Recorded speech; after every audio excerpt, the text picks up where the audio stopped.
While shooting this video, those 41 people are still trapped inside the tunnel in Uttarakhand.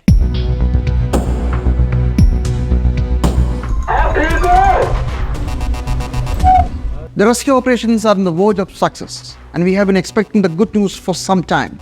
But somehow, extraction of the people is not happening. One hurdle after another is preventing it. Let's hope that it will happen very soon. But how did these people end up in a tunnel that collapsed? They were workers digging that tunnel, which is part of the ambitious Chardham Highway project in Uttarakhand through the Himalayas. The project cost is 12,000 crore rupees. Now let's ask the important question. Why did the tunnel collapse? Is it just an accident, an unexpected event? It was just a month back when the similar disaster struck in the same Himalayan belt on October 4th in Sikkim. A glacier leak busted. It would have caused a normal flood, but the series of dams built across the river Tista made it worse. An entire dam was washed away, and the water in its reservoir literally submerged the nearby town. Experts had predicted this a very long time back, because such is the fragility of Himalayan ecosystem. But the request to back off from the project was brushed aside. The damage was colossal, including destruction of 15 bridges that were literally washed away. Ever since the disaster, charges of corruption has been leveled against the multi-crore project, even by the present chief minister of that state. Now let's come back to the tunnel disaster. The Chardham Project, to which this tunnel that collapsed is connected, is equally controversial. It involves an 825-kilometer 4-lane hillside highway connecting pilgrim centers in the upper Uttarakhand. A popular scheme to speed up pilgrims' movement. Plus, as I said before, it's a 12,000 crore project. But ever since the project was in the drawing boards, environmentalists have been pointing out the disasters in waiting.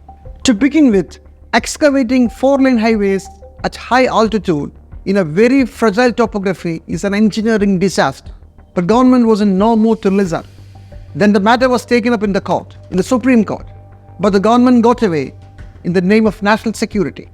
They argued that the highway was a necessity for troop movements in the China border. It's a question of national security, so who can say no? But even the Chief of Defence Staff had a different opinion.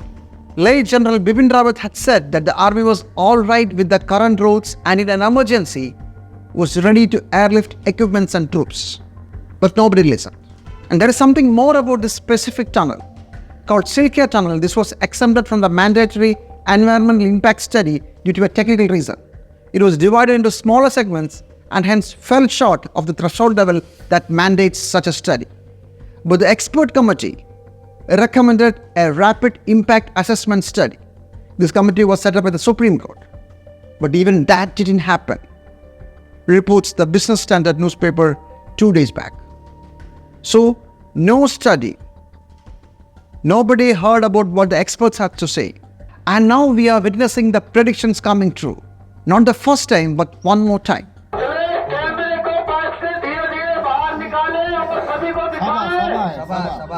How many more disasters do we need to heed to the experts' advice? To turn back from huge multi-crore projects in ecologically sensitive areas. Moreover, it's our money, the taxpayers' money that's being squandered in the name of some fancy project. And who knows, when the project becomes bigger, there are other interests that are coming to play. The stock market after a while is showing some upward movement. One reason, pundits say, is the news about inflation. It has fallen. Inflation was 4.87% in October, which is a 4-month low. Forget stocks, but fallen inflation is something which matters to a lot of people. But sorry to say, this inflation figure doesn't explain the situation as it really is. Let me tell you how and why. The inflation figure we see is the total of various indices, from food items to housing costs to transportation to household goods and a lot of things. And then there is the rural and urban divide.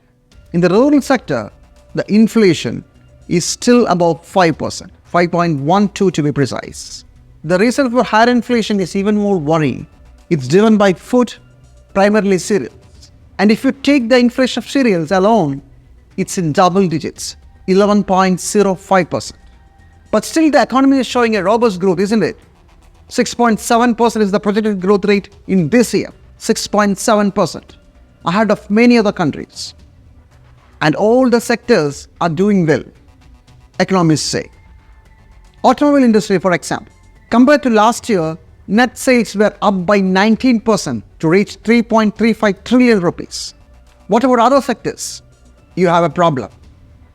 The consumer goods market, or as we call it, the fast-moving consumer goods sector, FMCG sector, has underperformed with just 4.7% growth. This is the slowest growth ever since pandemic. What does this tell us? The contrasting performance of automobile and FMCG companies. What does it mean? It's because the majority of households of lower income strata are not doing well, while the top owners, the rich and super rich, are doing very well.